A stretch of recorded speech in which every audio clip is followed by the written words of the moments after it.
ಎಲ್ಲರಿಗೂ ಇಷ್ಟು ವರ್ಷ 16 ವರ್ಷ ನನ್ನ ಸೇವೆ ಇವತ್ತಿಗೆ 15 ವರ್ಷ ಮುಗಿದು 5 ತಿಂಗಳು ಕಂಪ್ಲೀಟ್ ಆಯಿತು. ಹೆಚ್ಚು ಕಮ್ಮಿ 16 ವರ್ಷ ಅಂತಲೇ ಹೇಳ್ಬೋದು. 15 ವರ್ಷ ಇಲ್ಲಿ ಸರ್ವಿಸ್ ಮಾಡಿದ್ದೀವಿ. ನಾವು 2008 ಮೇ 30ಕ್ಕೆ ಜಾಯ್ನ್ ಆಗಿದ್ದು. ನಾವು ಬಂದಾಗ ಶ್ರೀನಿವಾಸ್ ಸರ್ ಅಂತ ಶ್ರೀನಿವಾಸ್ ಸರ್ ಅವ್ರ ಕೈಯಲ್ಲಿ ಜಾಯ್ನ್ ಆಗಿದ್ವಿ. ಅವಾಗ ಈ ಇರೋ ಯಾರೂ ಇಲ್ಲ, ರಾಜನ್ ಟೀಚರ್ ಒಬ್ಬರು ನಮ್ಮ ಜೊತೆಗಿದ್ರು. ಹೆಂಗಪ್ಪ ಈ ತಾಂಡದಲ್ಲಿ ನಾವು ನೌಕರಿ ಮಾಡೋದು ಬಂದಾಗ ಆಗ ಅನಿಸ್ತಾ ಇತ್ತು, ಈ ತಾಂಡ ತಗೊಂಡ್ರ ಟೀಚರ್ ಒಬ್ಬರೇ ಇದ್ರು. ಅವಾಗ ನಾವು ಬಂದಾಗ ಮಹಿಳಾ ಶಿಕ್ಷಕರಂದ್ರೆ ರಾಗಮ್ ಟೀಚರ್ ಒಬ್ಬರೇ ಇದ್ರು. ಹೆಂಗೋ ಒಬ್ಬ ಟೀಚರ್ ಇದ್ದಾರೆ, ಹೆಂಗೋ ಮಾಡ್ಕೊಂಡು ಹೋಗ್ಬೋದು ಅಂತ ಅನಿಸ್ತದೆ. ಆದರೆ ಹೊರಗಿನವರೆಲ್ಲ ಅಯ್ಯೋ ತಾಂಡದಲ್ಲಿ ಹೆಂಗೆ ಮಾಡ್ತೀರಾ ಅಂತ ಅಂತಿದ್ರು. ಆದರೆ ಇಷ್ಟು ವರ್ಷ ಅನುಭವ ಆದಮೇಲೆ 15 ವರ್ಷ ಆದರೂ ಸಹಿತ ನಮಗೆ ಬೇರೆ ಶಾಲೆಗಿಂತ ಹಳ್ಳಿಗಿಂತ ತಾಂಡ ಶಾಲೆನೇ. ಯಾಕಂದರೆ ಊರಿನವ್ರ ಸಹಕಾರ ತುಂಬ ಮುಖ್ಯ. ಊರಿನವ್ರು ಯಾವತ್ತೂ ನಮಗೆ ನಮ್ಮ ವೃತ್ತಿಗೆ ಯಾವುದೇ ಕಾರಣಕ್ಕೂ ಅಡ್ಡಿ ಮಾಡಿಲ್ಲ. ನಾವು ಸಹಿತ ಯಾರಿಗೂ ಏನೂ ಯಾವುದೇ ರೀತಿ ತೊಂದರೆ ಕೊಟ್ಟಿಲ್ಲ. ಹಾಗೆ ಹಳ್ಳಿಯಲ್ಲಿ ಆ ಕಿರಿಕಿರಿ ಈ ಕಿರಿಕಿರಿ ಅವೆಲ್ಲ ನೋಡಿದಾಗ ನಾವು ಅಯ್ಯೋ ಹಳ್ಳಿಲಿ ಅಷ್ಟೊಂದು ಕಿರಿಕಿರಿ ಇದೆ, ಎಲ್ಲರೂ ಅಂತಾರೆ ತಾಂಡ ಕಿರಿಕಿರಿ ಅಂತ. ಆದರೆ ನಮಗೆ ಇಷ್ಟು ವರ್ಷ ಸರ್ವಿಸಲ್ಲಿ ತಾಂಡ ಕಿರಿಕಿರಿ ಅನಿಸಿಲ್ಲ. ಅದಕ್ಕೆ ಸಹಕಾರ ಮುಖ್ಯ. ಆಮೇಲೆ ಶಾಲೆ ಅಂತ ಬಂದಾಗ ನಮ್ಮ ಶಾಲೆ ಯಾವಾಗಲೂ 2008ರಲ್ಲಿ ನಾವು 3 ನೇಚರ್ ಟೀಚರ್ನ ತುಂಬ ನೆನಪಿಸ್ತೀನಿ. ಹಳೆ ಸ್ಟಾಫ್ ಎಲ್ಲ ನಮ್ಮ ಜೊತೆಗೆ ಬಂದವರೆಲ್ಲರೂ ಹೆಚ್ಚು ಕಮ್ಮಿ ಹೋದ್ರು. ನಾನು ಮಂಜುನಾಥ್ ಸರ್ ಇಬ್ಬರೇ ಉಳಿದಿರೋದೀಗ 2008 ಮತ್ತು 10ರಲ್ಲಿ. ಅವಾಗ ಏನು ಅನಿಸ್ತಾ ಇತ್ತು, ಎಲ್ಲರೂ ಸನ್ಮಾನ ಮಾಡೋದಾಯ್ತು ಸರ್, ಎಲ್ಲರೂ ಕಲ್ಸೋದಾಯ್ತು, ನಾವು ಯಾವಾಗ ಹೋಗೋದು, ನಮ್ಮ ಊರಿಗೆ ಯಾವಾಗ ಹೋಗೋದು ಅಂತ ವಿಚಾರ ಮಾಡ್ತೀವಿ.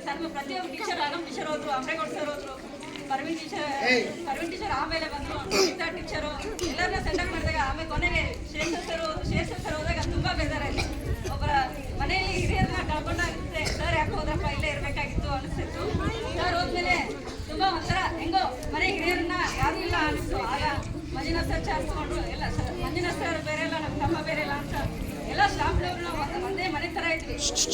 ಮನೆಗಿಂತ ಶಾಲೆಯಲ್ಲಿ ಜಾಸ್ತಿ ಹೊತ್ಕೊಳ್ಳೋದ್ರಿಂದ ಶಾಲೆ ಒಂಥರ ನಮಗೆ ಎಲ್ಲರೂ ಒಂದೇ ಕುಟುಂಬ ಅಂತ ಅನಿಸ್ತಾ ಇತ್ತು.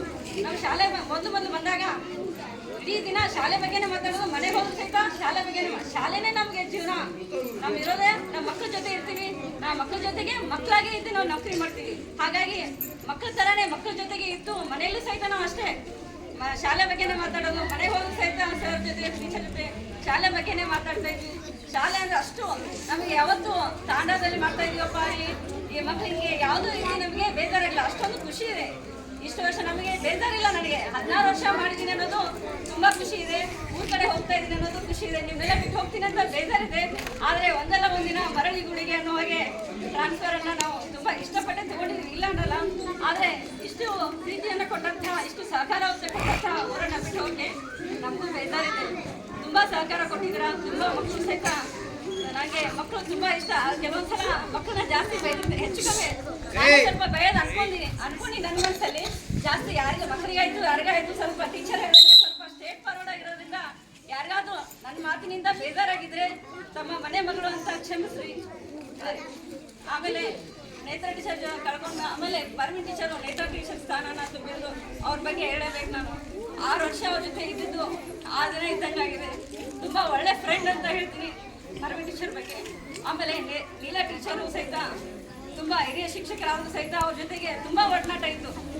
ನೀಲಾ ಟೀಚರ್ ಆಯಿತು, ರಾಗಮ್ ಟೀಚರ್ ಜೊತೆ. ರಾಗಮ್ ಟೀಚರ್ ಅಂತೂ ಮನೆ ಪಕ್ಕನೇ ಇದ್ರು. ಶಾಲೆಲಿಲ್ಲ ಅಂದರೆ ಏನಾಯ್ತು, ಮನೇಲಿ ಇದ್ರಲ್ಲ ಅಂತ ಅವ್ರ ಬಗ್ಗೆ ಬೇಜಾರು ಮಾಡ್ಕೊಳ್ಳಲ್ಲ. ನೀಲಾ ಟೀಚರ್ ಈಗ ತಮ್ಮೂರಿಗೆ ಹೋಗ್ತಾ ಇದ್ದಾರೆ. ವಾಪಸ್ ನಾವು ಇನ್ನು ಯಾವುದೇ ಕಾರಣಕ್ಕೂ ಭೇಟಿ ಆಗಲ್ಲ. ಆದರೆ ಜೊತೆಗಿರೋ ನೆನಪುಗಳನ್ನ ನಾವು ಒಂದು ದೊಡ್ಡ ಬುದ್ಧಿ 15 ವರ್ಷ ಏನಿದೆ ಅಲ್ಲ, ಒಂದು 15 ವರ್ಷ ಮಾತುಗಳನ್ನ ಒಂದೇ ಲೈನಲ್ಲಂತೂ ಹೇಳೋಕ್ಕಾಗಲ್ಲ. ನಾನು ಈ ಶಾಲೆ ಬಗ್ಗೆ ಅಲ್ಲಿ ಸರ್ವಿಸ್ ಮುಗಿಯೋವರೆಗೂ, ಯಾಕಂದರೆ ಇದು ಮಾತೃ ಶಾಲೆ ನಂದು, ಮೊದಲನೇ ಶಾಲೆ. ಈ ಶಾಲೆ ನೆನಪು ಯಾವಾಗಲೂ ಇನ್ನೂ 22 ವರ್ಷ ಸರ್ವಿಸ್ ಇದೆ ನಂದು. ಅಷ್ಟು ವರ್ಷದಲ್ಲೂ ಅತಿ ಹೆಚ್ಚು ನೆನಪಿರುವಂಥ ಶಾಲೆ ಈ ತಾಂಡ ಶಾಲೆ ಅಂತ ಹೇಳ್ತೀನಿ. ಇಲ್ಲಿ ತುಂಬ ಖುಷಿಯನ್ನು ಕೊಟ್ಟಿದೆ ಅಂತ ಹೇಳ್ತೀನಿ. ಇಷ್ಟು ಹೇಳಿ ನನ್ನ 2 ಮಾತುಗಳನ್ನ ಒಂದು ಸೇವೆಯನ್ನು ಮಾಡಿ ತಮ್ಮದೇ ಆದಂತಹ ಎಲ್ಲ ಶಿಕ್ಷಕರ ಜೊತೆಗೆ ತಮ್ಮ ಅನುಭವವನ್ನು ವ್ಯಕ್ತಪಡಿಸಿರ್ತಕ್ಕಂತಹ ನಮ್ಮ ಶಾಲೆಯ ಶಿಕ್ಷಕಿಯಾದಂತಹ ಸೋಣ ಮೇಡಮ್ ಅವರಿಗೆ ಧನ್ಯವಾದಗಳನ್ನು ತಿಳಿಸುತ್ತಾ, ಈಗ ಹಾಗೆ ಇನ್ನೊಬ್ಬ ಶಿಕ್ಷಕಿ ವರ್ಗಾವಣೆ ಆಗಿರ್ತಕ್ಕಂಥ